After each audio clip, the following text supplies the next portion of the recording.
Not really. Hi, everyone. What a great way to start the show with a good bit of laughter. I bet you could use some good laughter out there. Welcome into Primetime, our special edition once a month called Women Unscripted. And Women Unscripted, it pretty much is for the most part. I'm your host, Barbara Marville Kelly. My co-hosts happen to be to my right, Helena Trangata, also known as Tinkerbella. And then we have for the first time, my dear good friend, Deborah Diaz. So happy to be here. And it's exciting to have you with us, and I know you're going to have some really good input on our show today, as well as my dear friend Sharon Kistler, head of the Amazing Women group that we were at breakfast this morning down in Safety Harbor. So you've got a powerhouse of life coaches and consultants and a little bit of law to add with that. Exactly. But you know what? I'm just going to let loose here because I've had some things really bothering me. You know it's becoming, all right? This right here, I know it can be our great best friend or our worst nightmare. If you agree, raise your hand whether we can see you or not. But I have to tell you, parents, grandparents that we talk to, and you know that, Tink, from time to time we hear the same thing over and over. This digital age, what is happening? Our kids are being so distracted, and I know that we can use these to our best of ability, but how much time do we spend wasting time rebooting computers, trying to get these things to work, trying to remember all the passwords on all these different sites and everything? But the main thing that's really bothering me is our next generations and the generations to come. And as life coaches, obviously, and with Deborah having her family law practice, she faces this on a regular basis, as much as I'm sure she hates to admit. But I'm going to just throw this out there. And I was watching one of the news stations, and up came some stuff that I really wanted to hear because I thought it was just me, because I didn't want to sound like I wasn't with the times. I like to think that I am, but I'm not. But I just see the frustrations with not only myself, but within families and all with this digital age, and wondering how do we parents engage in a digital world so that we have balance, how we have alignment. I'm just going to throw this out and you guys just jump in there. Deborah, I'm sure you're faced with a lot. It's affecting everything. I have to laugh as you're saying this digital age. I was in a mediation last week, and the mediator asked the mother, and now we're talking of a young child, 3 years old, does the child have a cell phone yet? And I did a double take thinking, is that what we've become? Yeah. So that it's so dominating our culture and society that we're immediately connected, and that is what's happening. Did the 3-year-old have a cell phone? That's what I was going to yet. say. Not yet. Not yet. Was it coming? That was the answer. Not yet. Not yet. Not yet. What would the 3-year-old do? I mean, what would be the importance of a 3-year-old to have a phone? I was just going to ask that same question. But you know it's true. They play They games. They on play them. the games. They're It's entertained. amazing. They're like a pacifier for the children. I mean, they know how to get into before I could even do it. They're I like, know. give me the phone. They're 2 and 3. Many of the parents are giving it to them when they're in As a babysitter. a car seat as a babysitter with videos on them and keep them busy. And so the child is holding mom or dad's phone even when they're in a restaurant or in the car. And the kids learn how to do all that. And the other part of that is, I'm concerned, I mean, I know that's not really what we're talking about, but the electronics of that, being that close to the baby for that amount of time, that's concerning to me. And they talk about the blue light on the eyes. Isn't that harmful to a baby's eyes? I'm not a doctor, but they're advertising. Now they advertise, get the blue light glasses if you're on the computer a lot. In fact, I just happened to order a pair because it says you should get them if you're on viewing a computer. Already that's just bugging me. And I got to go buy blue light glasses because I'm on the computer. See what I'm saying? This is even a waste of conversation sometimes when we spend all this about, now we've got to do this, we got to do that. And then we don't even know what the repercussions, right? The long-term effects, what the repercussions are. Right. For this is how we've learned. The mistakes that we've made, and then we come up. We have a huge, not just social problem, but maybe health issues. Right. Exactly. Well, there are a lot of people. Maybe they're a little on the edge. Maybe they're not mainstream. That talk about the radiation that we're absorbing and how bad it is for us. But how much worse would it be if a child starts when they're a wee thing in a car seat absorbing that radiation? I mean, my great nieces and nephews, they're allowed to have the phone like in bed at night before they go to sleep. This is what entertains them. I would say I would absolutely disagree with that. I just read another article talking about how your brain gets so cued into that you've got to hear the dings and the messages. And I actually started following myself. And when my cell phone dings for a message, I'm thinking, your pulse races. Yes. And You don't know if you got to say, I got to answer it, I got to answer it. yeah. So one of the That's recommendations is to make sure you shut off your electronics at least 1 hour Right. before bedtime, and keep it away from the bedside table. Put it away so that you can't constantly be reaching and looking at it. Yeah, and that takes That's true. self-control. It is. Does. Self-control. But it is. I use mine for alarm clock. I have actually. So do I, but I'm going to change because actually I have the Alexa, so I've been using her lately to wake me up. Then I'm going to stop. I'm going to move it and not keep it. But I don't usually pick it up unless for some reason I can't sleep. That wouldn't be what I would do. But normally I don't look at it when I get up during the night for any reason. So we're dealing with this as adults.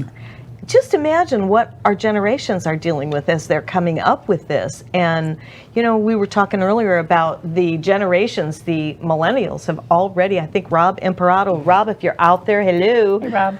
Rob was here in our show last week.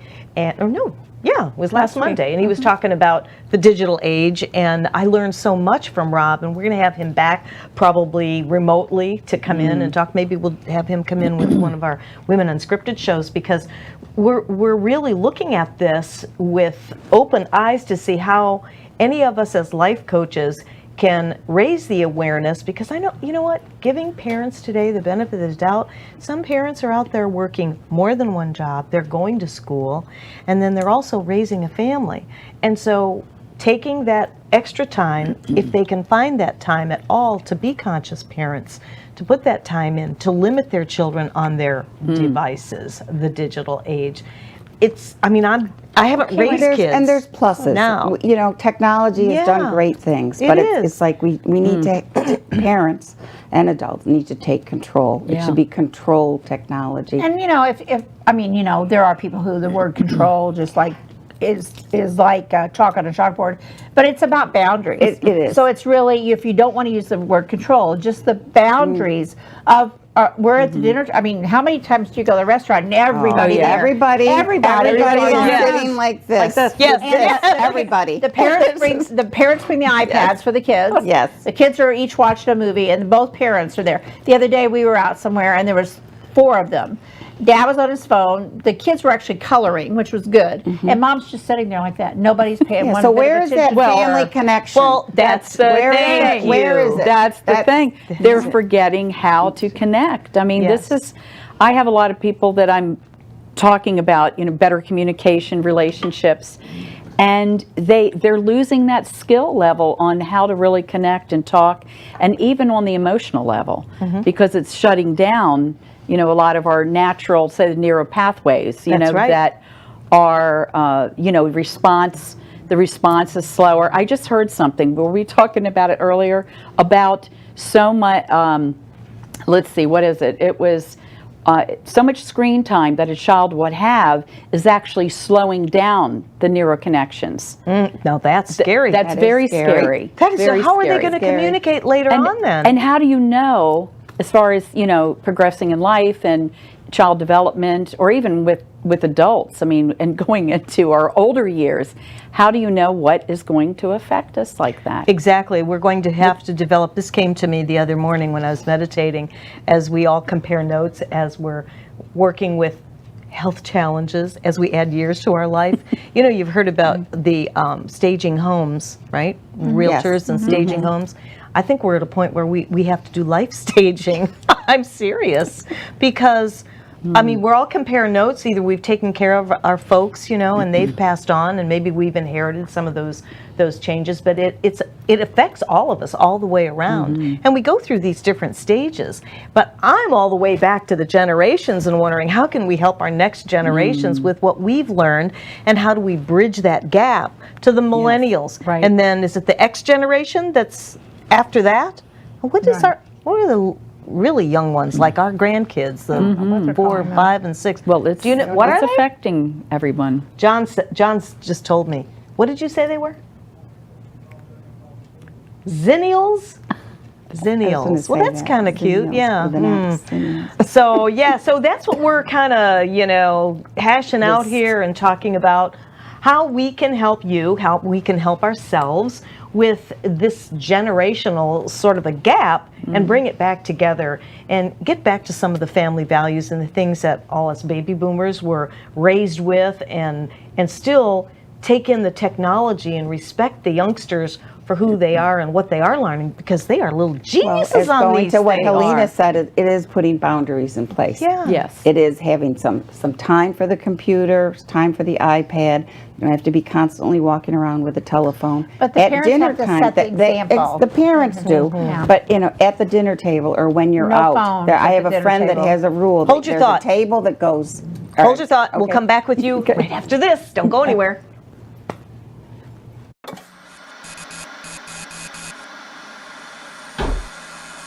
At a certain age, so this is supposed to happen. No, it's not supposed to happen.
Hi, I'm Jerry from Hot Locks Hair Salon. We are conveniently located at 13414 US Highway 19 in Hudson.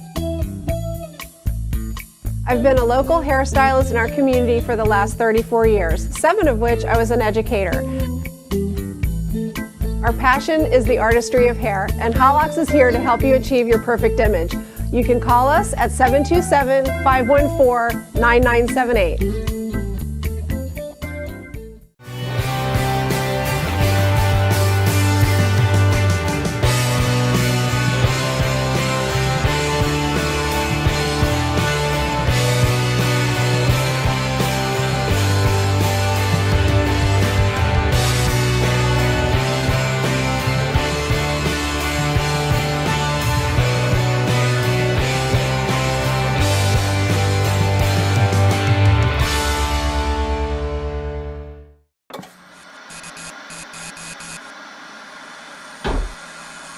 At a certain age, so this is supposed to happen. No, it's not supposed to happen. Hello, everyone, and welcome back into Primetime Women Unscripted. We're going to just jump right in with a point that Deborah was making about conscious parenting and boundaries. About putting some boundaries in place. I have several friends that I know with children will put some kind of receptacle, like a box, on the table when they're sitting down to dinner, and all the cell phones go into the box. That's it. You're disconnected for that 30-minute period or whatever it takes. Because think about it, families are connecting less and less anyway. So if you do have the chance to sit down to dinner, have it be without the interruption of a cell phone. And that is so true. You know, a half hour is quite a long time for families that need that time. And like you were saying, sitting down and asking, you know, how was your day today? What about the class that you were having? Some of us grew up with that. We assume that it's still going on. And yet, when you talk to, like when I talk to my children, that's really not what goes on. It's more likely that they're all eating separately, or they're eating in the backseat of the car because they go through a drive-through. The kids are in the back seat, and you know they eat on the way to a soccer game or something. And it's really scary to me to think that we're raising this next generation. And I'm really talking about the generation grab and go society. That would be my grandchildren. I don't know that they're going to be. I mean, they'll text. My granddaughter will text my grandson in the same room rather than speak to him. And that to me is just scary. And then we looked at this interview where they, you know, teachers are saying that they don't know how to interview, they don't know how to hold a conversation. They don't have the skills. They've not developed the skills because of all the time. I mean, this is our first, I guess the millennials would be the first generation that has had cell phones since they were cell phones. They've been fully digitized. From kindergarten digitized. Kindergarten on up. Well, the other thing too is, say, texting. There's this whole, let's say the language is shortened. You know, we have LOL, OMG, you know, all these abbreviations, or how about K, you know, and it's supposed to describe what a conversation. And people get used to not having a detailed conversation. And I tell you what, if you're into anything emotional, texting is terrible because you cannot read what the person's really trying to convey, and you can misinterpret it. And even with emoticons. Exactly.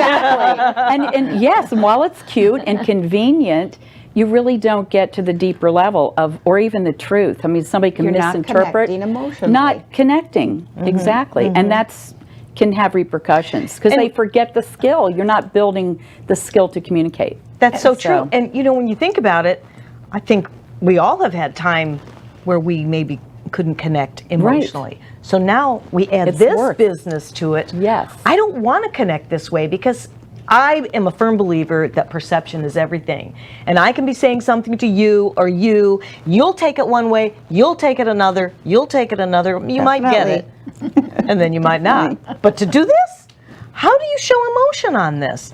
You know, I tell you, John was in my ear while we were talking here, and he was saying that there is now been deemed a gaming disorder. Yeah.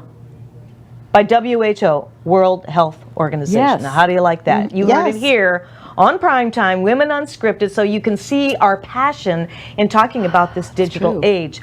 A gaming disorder? It's true. Right. Well, there's several people that have died. Yes. I'm sure John knows. Well, that, you know, that because they refuse to leave the game. They sit there uninterrupted for like hours and hours, not minutes, hours. And it breaks down communication, and they're also developing an addiction. Here we go, because the brain is, you know, receiving the information, short information. Yes, the motor skills. How fast can you go? But they actually are getting carpal tunnel in their digits where they're playing the game because so much earlier, because they've been doing it since they were this big. Exactly. Well, you know, and those games, and we had some games when my sons were growing up, and I had a real big deal about not playing Atari violence game and all that. Compared to now. But now, what's going on is they're becoming desensitized. Yes. Desensitized. Do I need to go into what happened in this last couple of weeks, which I really don't want to? But I'll tell you, it concerns me. I've always been interested in what happens to the human brain when these Exactly. things happen. And, they blame this, they blame that, they blame the parents, the blame goes everywhere. But, it's a matter of being proactive and being an effective parent. And just when we think we may be, well, maybe we don't know, because we're so self-absorbed in going out and working and making a living and making sure the kids are dressed and they have lunch money for school and doing their and all of that. It's overwhelming. It's overwhelming, and I can understand at times. Okay, put that, the phone or the iPad in front of them and let them play their games. You know what? I have kids' games on my phones in my iPad for my grandson. He is limited to the time that he spends on them, but I'll tell you what, he is smart as a whip. Because what does this mean? He said, "Oh, Mimi, just go to Google it. You'll find." He's 4. Term. I know. Google it. I looked at my son. He goes, yeah. And even he is in overwhelm. Yeah. I mean, he's going on his 50s right now, my son, and this is a first experience for him. What an experience to be involved with the digital age, So, And there is a good side to it. oh, absolutely. Because you can be in contact, let's say, with your child, or even the experience that we had with the school shooting, and people, that was their only means of connecting, with the outside world to find out what was really going on. So there is a component where it can be necessary. But it's just I mean, you could say the same thing. I mean, I know this is far-fetched, but fire extinguishers are necessary and good in emergency. Right. But we don't hold them in our hands every moment. Well, it's the overkill. It's gone so far out of sight. And Rob was speaking again. Rob last week, he was speaking about the digital bullying. And I think you also have had addressed that. You've had addressed that on your show before. However, part of it is there's, I'm thinking bullying. We were all bullied when we were kids, but it's a whole different world now. Way different It's a whole different world. Cyberbullying. And then they pick up their phone and they want to know what the kids are saying about them. They won't even unfriend the person. This is what I've been told. They actually want to hear everything that's being said about them. Trolling for what they're, they probably put Google alerts on it. Yeah. I think they put Google alerts on their names, and they want to know. And even I was watching a video by Sandra Bullock today, and she was talking about how people put her down in the press, and she said, and here she is, Sandra Bullock. I mean, she's multimillionaire, she's won awards and everything, but she still admitted it gets her down. We're humans. Now somebody like course. Sandra Bullock, and then you take a little child who's maybe just fragile, they're developing. Fragile, they're just, they're vulnerable, and then you say something like, their 4 eyes, those are the things that I heard when I was a kid, but I think they say worse than that. They're a mommy's boy, they're a this, they're a that, and then these little children just kind of melt. Yeah. It's very scary, and how well we know it's a serious problem when we've had several, even in our county, where young adults, teenagers have committed suicide. Well, sure. Because of over bullying. Yes. Over the bullying. So there's so unbearable, and how sad is that it's so unbearable that they think that that's their only way out. That's exactly right. They don't know what the other choices are, especially if they lose that ability to connect and feel good about themselves, making true friendships, and not just the so-called online friendships that really are not filling their life. That's I think fake. I tell my clients, Facebook fantasy. Yes. Stay off of it. Oh, that's Facebook a good fantasy. one. Yes. Because I've heard even people say, "Oh, everybody has such a beautiful life." No, wake up. No. Do you think people are just it's fantasy? No, really don't look. People look at other people's pictures and they're going here and they look like they're enjoying and all this. Well, you don't know the true. Remember, we really don't know the true things that are going on. Yes, there's a lot of good things happening and people are, but you can't just look at what's going on and say, "Oh, that's real."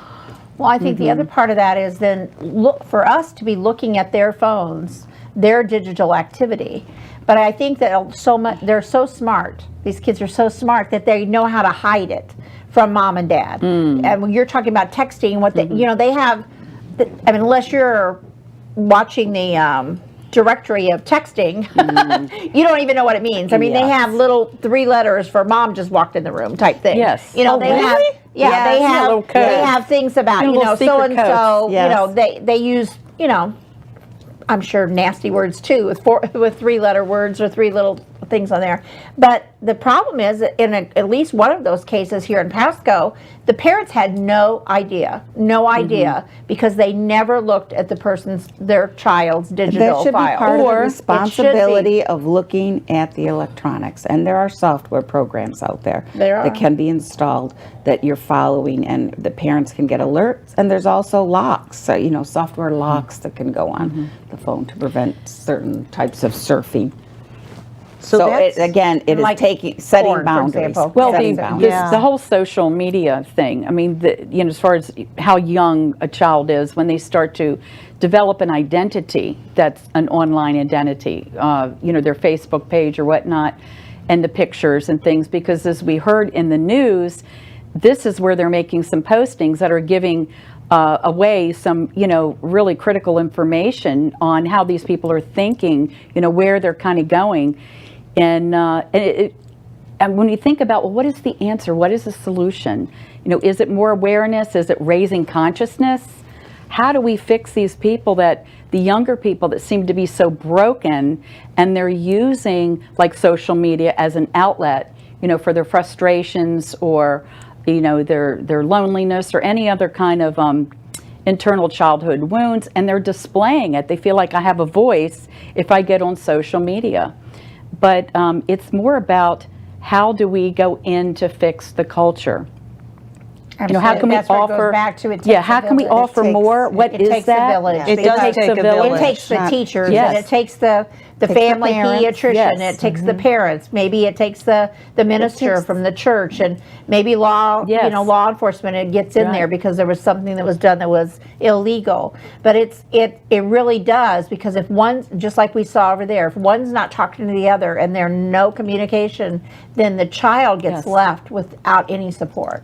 And they don't even know, I mean, they're so confused. They don't have a base. They don't have a reference, you know, if it goes on too long. Especially if you're trying to talk to your parent and your Yes. parent doesn't get off their digital device. Yes, thank Unless, or they're not Yes. there. Right, Or they're tuned right. out for whatever reason, whether it's medically or due to an addiction or whatever. Well, you know, there's just, we could be here like forever and ever talking about it, but I think that the raising of the awareness is one thing, and the consciousness. And yes, it does take a village. I wanted to let everybody know, in case you haven't seen this, there is a movie out called Movie Connect. Oh, here it is, Kirk Cameron. And you can actually go and get your tickets here in our area. It's playing under Fathom Events at Citrus Park 20 at the Citrus Park Mall, Grove 16 Cinemas, Wesley Chapel, and Woodland Square in Oldsmar. That's usually where we go. Yes. But the reason why I wanted to bring this up is Kirk Cameron fully understood the dilemma. We have just a minute here, so I'm going to go into this real quickly. So we went to the experts, and what he learned will enlighten, challenge, and encourage parents. I want to see this movie. Yes. This movie, I just want to pull some, I'm really, really grasping for any help from anywhere or anyone to be able to use our platform here at the studio to enlighten and educate anyone that will listen to us. So that's one of the reasons, I mean, our passion as life coaches, all of us, our passion is for you and the upcoming generations. And each one of us have our own individual personal passion. I have my 4-year-old grandson, and I want to do everything I can as his grandma. And I'm sure you ladies have the same way, have your own personal, whether it be in business or clients or whatever. And it's up to our generation to bridge that gap. When we come back, we're going to share some more tips with you on boundaries and all that kind of good stuff. And if you want to call in, we'll put the call-in number for you. We'll be right back after this.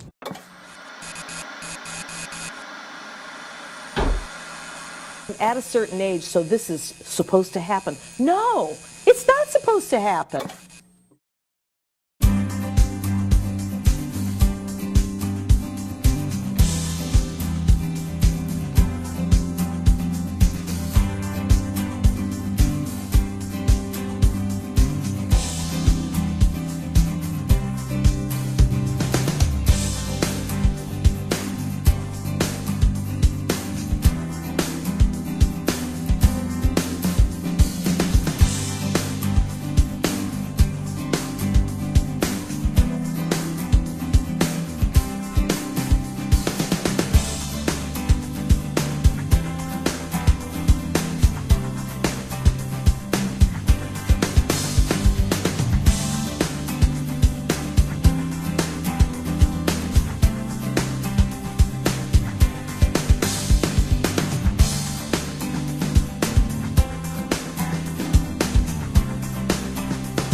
Hi, I'm Jerry from Hot Locks Hair Salon. We are conveniently located at 13414 US Highway 19 in Hudson.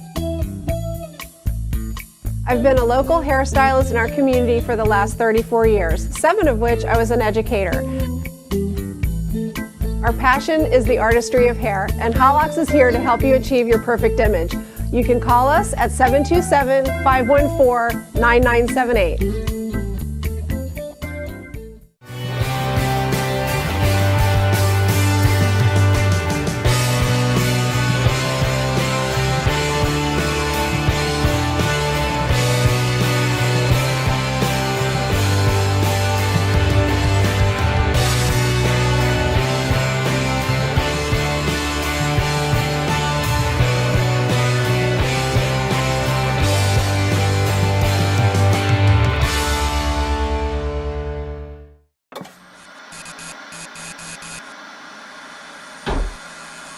At a certain age, so this is supposed to happen. No, it's not supposed to happen.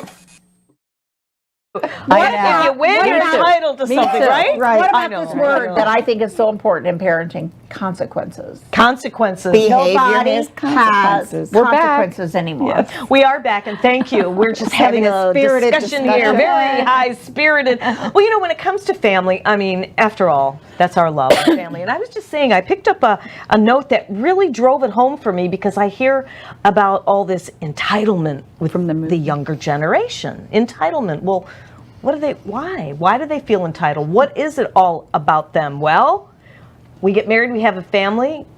If you're like this, raise your hand. I mean, it's all about the kids. It is all about the kids. We do everything we possibly can with the kids. I know I tried to raise my kids with consequences, with proper discipline that I researched before I decided to implement. But if we live for our kids and so they become all about them, Yes. do they become entitled organically? It just hit me just yesterday when I heard this. And I'm going, well, that makes a lot of sense. If we're giving and we're doing this and we're doing, and they do become entitled. Well, gosh Well, they don't darn. know different. Hmm? They don't know any They don't know different. any different. And when we were kids, it was like the opposite. Yes. It was like the child was kind of like, we had structure, we had rules. We were kind of in the adult world being, trained or groomed to be young adults, going into adulthood, responsibility and things like that. But it seems like it's a reverse in a way. It's like the parents are in the child's world, which it does kind which is fun, which is great to be a child again, to have those experiences. But where's the balance? boundaries. How do you know Right. the boundaries and the Right. balance when you kind of, But I think we said it during the break, parents are afraid to parent. They just want to be the kid's best friend. And that's never going to give your child the idea of what they need to be as a parent either, is it? No. No, because of the fact that they don't have those boundaries. And they, all babies come into this world wanting structure. I rock Yes. babies in the NICU, and they're always talking about the babies that come in that have drug issues, that are addicted, that they're disorganized. Now, they're not talking about just their brain. Their whole little bodies are disorganized. Yes. Babies want structure. They want to be fed and bathed and Have boundaries. have boundaries. They want to Yes. have structure. They start puppies want structure. You go Right. get a You're puppy. training your puppy you when to train go your out, puppy, right. and you train your child. Right. This is when we eat. Yes. This is what we do next. Yes. This is what we do next. Somewhere along the line, we quit training them. Is Because that?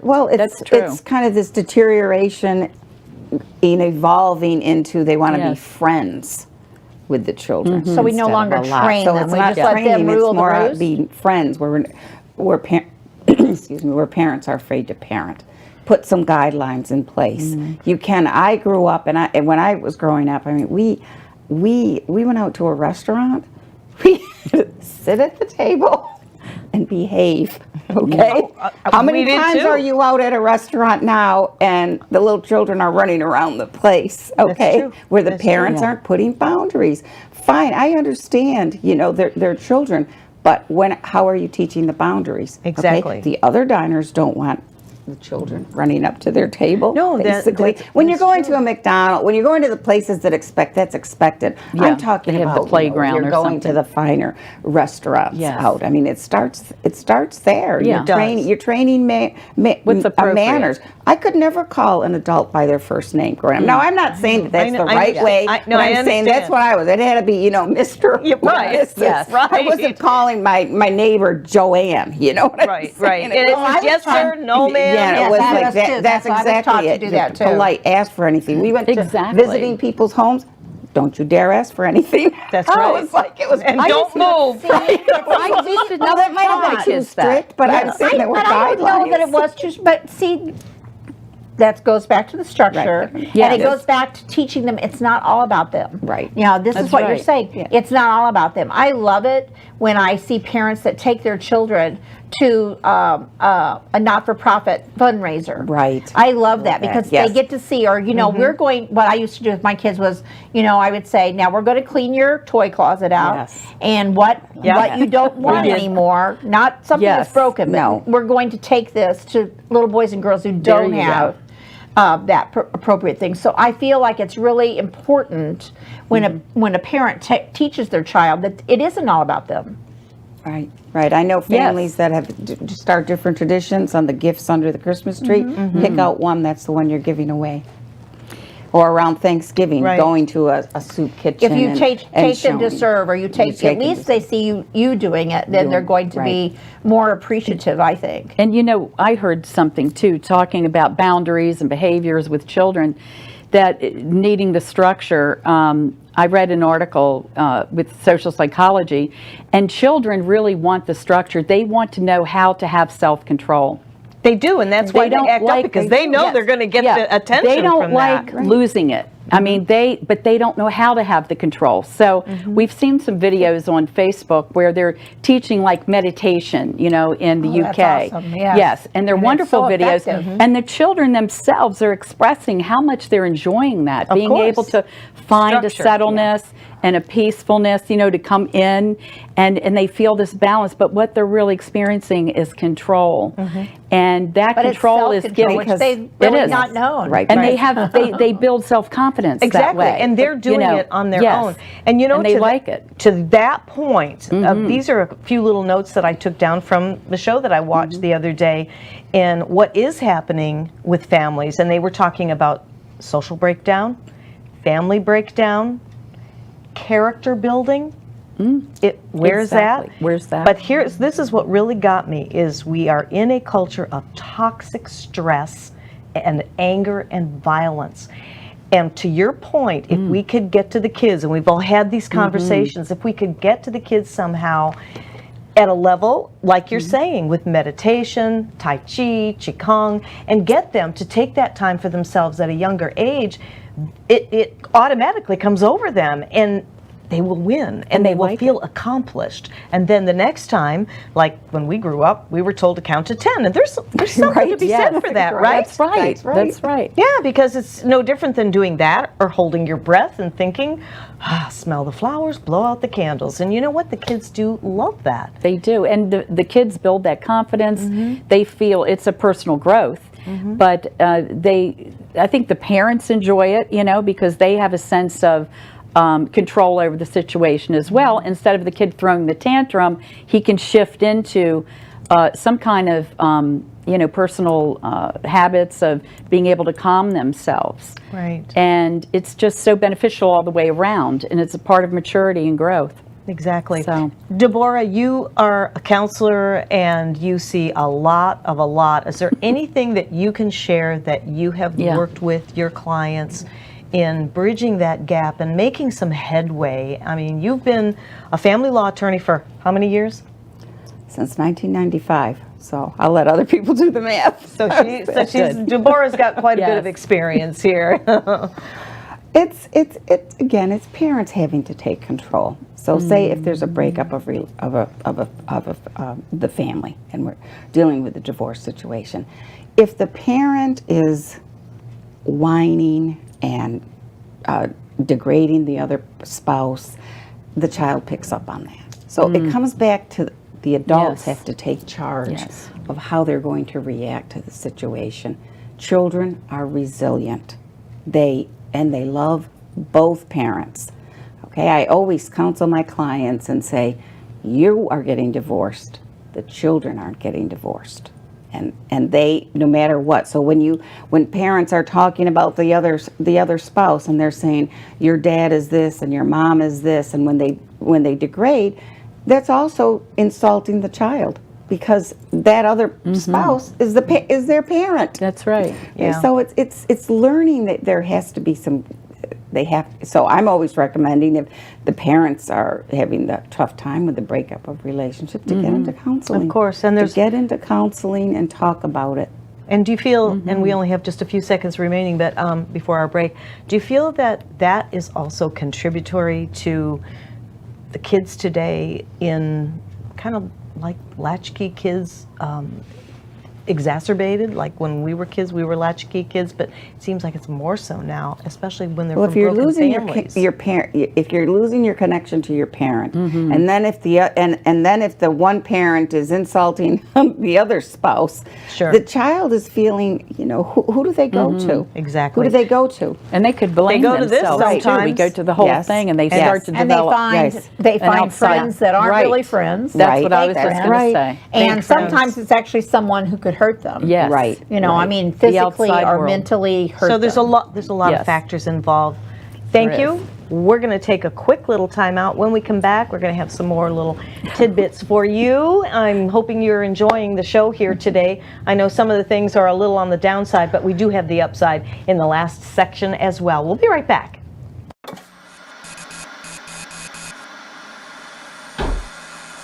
At a certain age, so this is supposed to happen. No, it's not supposed to happen.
Hi, I'm Jerry from Hot Locks Hair Salon. We are conveniently located at 13414 US Highway 19 in Hudson. I've been a local hairstylist in our community for the last 34 years, 7 of which I was an educator. Our passion is the artistry of hair, and Hot Locks is here to help you achieve your perfect image. You can call us at 727-514-9978.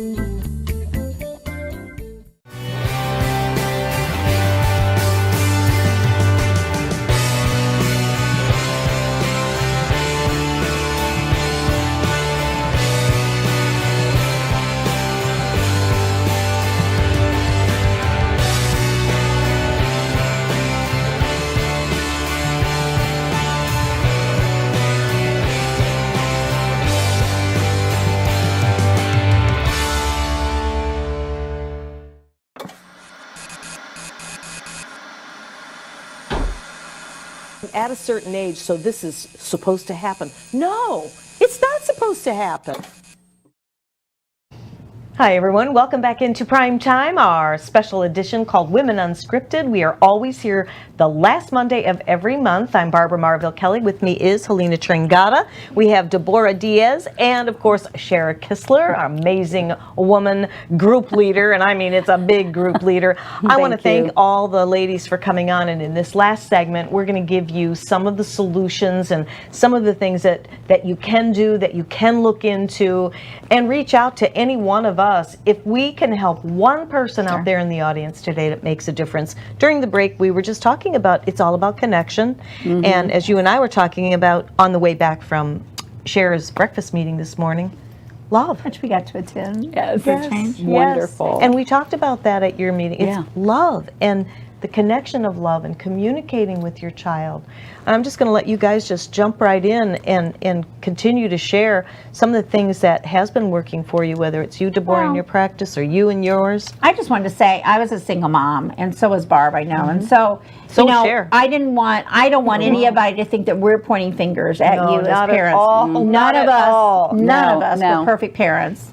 And No. we just know that you want to try to, you want to do better. We know whether you're a single parent or two-parent family, we know that you're trying to do the best. And we just want you to realize that there are some options for you, and that this is a big problem. And because life gets so busy, maybe you're not even aware of it yet. So we want to raise the awareness, but we want to say to you, most of you are doing phenomenal jobs. And we bless you because of the fact that you're raising our next generation. That's right. You have these precious little souls in your hand, and we just want those precious little souls to grow up to be healthy and wealthy and wise. And so we don't, this isn't at all about parent bashing by any means or millennial bashing or anything. Not at It's all. raising the consciousness. It's raising That's the right. consciousness, and Raising we the just want to say, there are things that you can do. Deborah mentioned a while ago, counselors. There's ministers that you can contact. Your minister, social workers that are in the field, any of us. You could contact any of us, and we'll point you in a direction that might be helpful for you. Well, exactly, and knowing what your child is up to. Being, Deborah, you were talking about the software that is available to where you can know what's going on here. Yes, I mean, do a Google search or a search. When you're allowed to have your There are so many different software programs, monitor programs, parental lock programs, things that you can do to put some control on the devices, some kind of boundary limits, because you do want some interaction. All right, I think that there is a deterioration if a child, because I think even as adults, if you're on it constantly, you're on it, there is a deterioration in your interaction, your connection skills. And I think that this movie that's coming out tomorrow and I think the next day is going to be important to watch, whoever can, catch that, because it is about the connection. And one thing that I know, and I do a lot of emotional freedom coaching, and it is about the emotional connection. So even with young children, it's stopping maybe to ask that child, how do you feel about it? How are you feeling in this situation? And just kind of peering a little deeper and peel back some of the layers so you can discuss what feelings are like, how other people feel when you say certain things or do certain things. And it's not just cutting it short, shortchanging with texting and things like that. But even with a teenager, it's very important to get to have that open consciousness, talking about the heart connection and find out what they're thinking and how they're feeling. Exactly. Yeah. But because I've been there as a mom, you go, how was your day at school? Fine. How was this? Fine. The one-word conversation. So you have to sometimes say, well, I heard about, you can make up a story. I heard about so-and-so, he was getting there was some bullying going on. Have you heard of that? Has that ever happened? And let them tell you what's happening in their lives. It may not be them specifically, but about their friends or something, so that you get some insight. So you're telling them also that you're aware, that you know what's And the you care. potential of what's Yes. going on. You're Yes. aware What and could you go care, on. and you Yes. care about that. One thing I was going to mention real quick, there's a fantastic video on Facebook, of course, of William and Kate, the royal family, and the cutest video of them squatting down, getting eye to eye with their little son and daughter. And and there's just these multiple times when they're doing, and that is connection. It is eye connection. contact, Right yes, there. At their right level. on their level, and I'm there for you. Let's That's let's what I discuss say. this. I want to look at the whites of their eyes. Yes. Well, as the old-fashioned saying goes, your eyes are the window to your Right. soul. I'm looking at you, kid. Exactly. Yes. And that is really good advice too, because when you can connect with your child, they want to connect back with you. And they have some of their peculiar ways of showing it. But But we were talking today about doing things like doing little exercises with your kids, Yes. or reading or watching one of their videos. That seemed to be really good with my kids. My grandkids we went there for vacation because my kids all live out of town, and I watched The Littlest Mermaid about 200 times in a week. But the whole point is they remember that I watched The Little Exactly. Mermaid Right. with them. Exactly. And I learned about Sharing The a Little moment. Mermaid. But Yep. you got to get to their level. I think that both by visually and yeah. also you've got to act, or show some interest in what they do. Yes. Because Right. What music are they listening to? Oh, yeah. When they start talking about groups, I mean. that's true. That's Yeah, another true. thing, because they had a lot of those groups back when I was raising my kids, and I'd actually get wind of what they were singing, and I had to just ban it from the kids, because I just didn't want that kind of violent music in the house. And then now they're coming out with all this stuff. But what happens when they're watching these movies or playing those violent games? It's nothing but most of them are violent. I mean, I don't watch them, but I hear about them. that's part of the desensitization. Desensitization. Yeah. Somebody say that. That for me. word. Yeah, because of the fact that we see people die, just kill them off, kill them off, kill them off. It's like if you're unhappy with them, just kill them off. We didn't And so have what's that going as, in? as children. I didn't. How are they processing everything that? is going in, everything's Yes. vibration, everything's energy. And I think with conscious parenting, they are becoming more aware of that. I think so. They're tuning into their Yes, kids. yes. And I think they are trying to give them those experiences to raise them higher. But the ones that are slipping through the cracks, I think that's what we're speaking to. Yes, yes. And it's easy to do. We understand. Yes. You're out there, you're working a couple of jobs, maybe you've had some financial setbacks or whatever. We understand. Believe me, life hasn't always been a bed of roses for all of us, but we've found a way to connect to ourselves. And one of the things that I want to say is just love. Love will save the day. It will save all of us if we will connect to one another, starting with our family. That love empowered life will make all the difference in the world. And we're here for you. Try to watch that movie, Movie Connect. Is that what Movie Connect or connectmovie.com? yeah. And just watch that movie. We haven't seen it, but very I've relevant. heard I'm going tomorrow. it's so Yeah. relevant for today's is. times. Connect. And you can We get have a minute left. Do have a minute we left? have 30 seconds left. I just want to say you had the memories of, we all try to make memories for our families, right? One of my memories is that every 10 night seconds. my dad would say, I love you, good night, and he would kiss me good night. My mom and dad both would. I mean, that's, to me, that's like one of my best memories. Connection. You know? Of course, it's down to connection. the connection. Nothing connects more than love. Speaking That's of right. love, thanks for joining us. Ready, girls? Throw a kiss. Mwah!